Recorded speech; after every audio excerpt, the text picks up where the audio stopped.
artinya rugi atau kurang, sedangkan daksa artinya tubuh. Jadi, tunadaksa adalah mereka yang memiliki anggota tubuh tidak lengkap atau tidak sempurna, misalnya cacat atau buntung. Hal tersebut terjadi akibat penyakit, kecelakaan, dan faktor bawaan lahir, sehingga mengakibatkan anggota tubuh kehilangan fungsinya.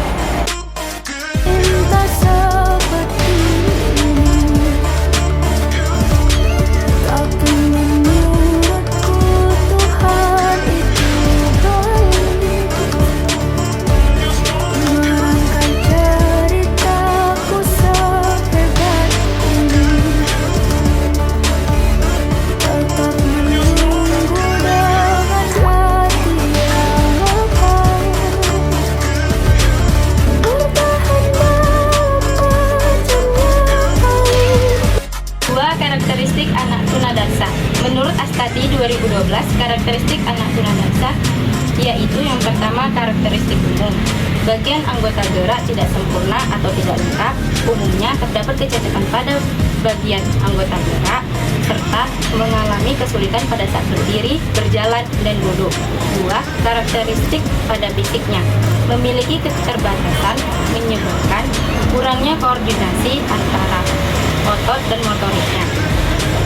Kemudian menggambarkan perasaan yang sedih dan kecewa karena frustasi dengan keadaan yang dialaminya. Ketiga, karakteristik sosial. Karena memiliki keterbatasan dalam beraktivitas menyebabkan anak tunadaksa kurang luas dalam segi pergaulannya.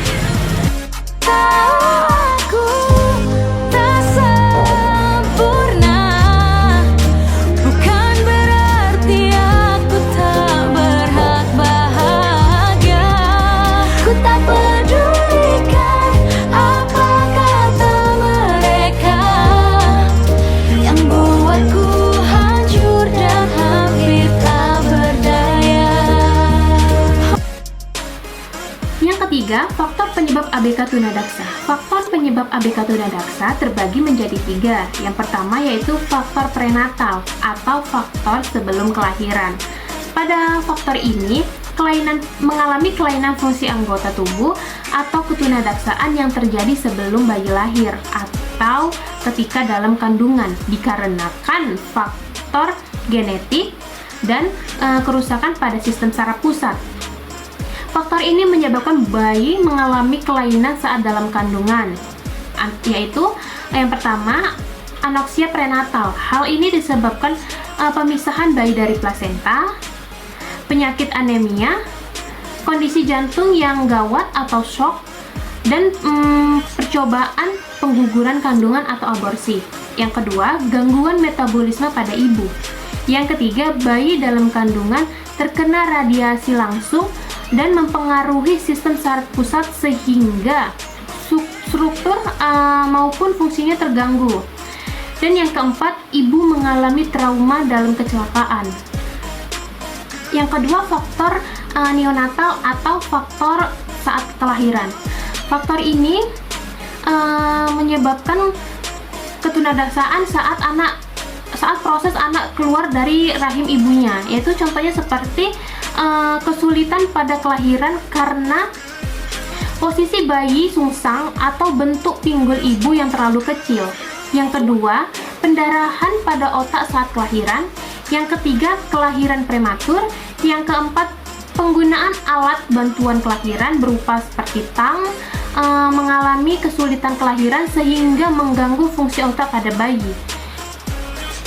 Yang kelima, pemakaian anestesi yang berlebihan. Faktor yang ketiga yaitu faktor postnatal atau faktor setelah kelahiran. Faktor ini disebabkan yaitu yang pertama, faktor penyakit seperti faktor radang selaput otak. Itu bisa mengganggu fungsi otak si anak dan anak bisa mengalami ketunadaksaan. Yang kedua itu faktor kecelakaan, misalnya kecelakaan lalu lintas, terkena benturan benda keras, terjatuh dari tempat yang berbahaya bagi tubuhnya. Yang ketiga yaitu pertubuh dan tulang yang tidak sempurna.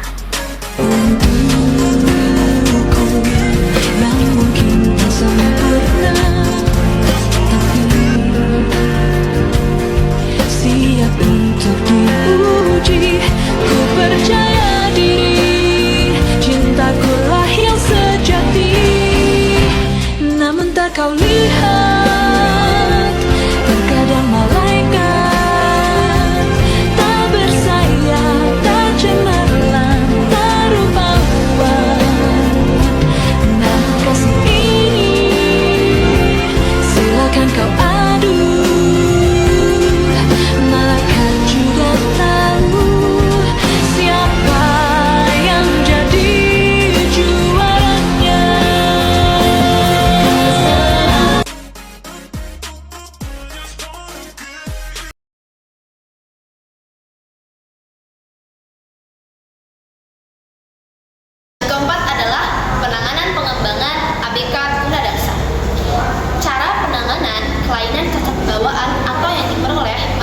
Ahmad Abu pada tahun 2008 terbagi menjadi dua.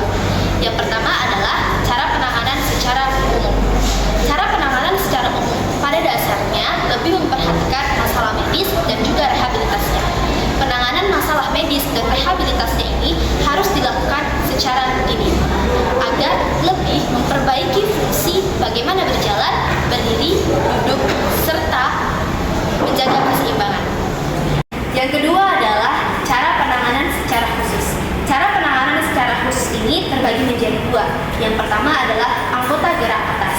Anggota gerak atas secara garis besarnya terjadi karena adanya amputasi dan sisa anggota gerak yang berupa jari yang dinamakan dengan pocomelia.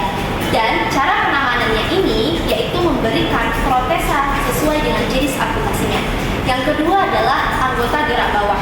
Anggota gerak bawah ini terjadi akibat amputasi pada kaki dan fungsinya yang tidak sempurna. Dan cara penanganannya Ini murid bulan ada namanya dua. Ardila Yang pertama secara adalah ibu memberikan protesa berkebutuhan pada khusus bawah tunadaksa. dan Ardila memberikan sedang jenis belajar tambahan bina diri. protesa pada anggota Ini gerak dia bawah. turun dari bangkunya sendiri untuk turun ke bawah ya. Bisa dilihat dia sangat takut guys, tapi saya yakin dia bisa dan bisa. Terus saya suruh dia untuk merangkak menghampiri temannya Haikal. Sekarang giliran Haikal. Haikal juga berkebutuhan khusus tunadaksa.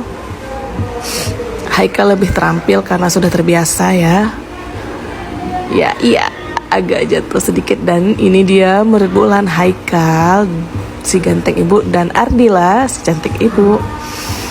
Bye, tepuk tangan dulu dong.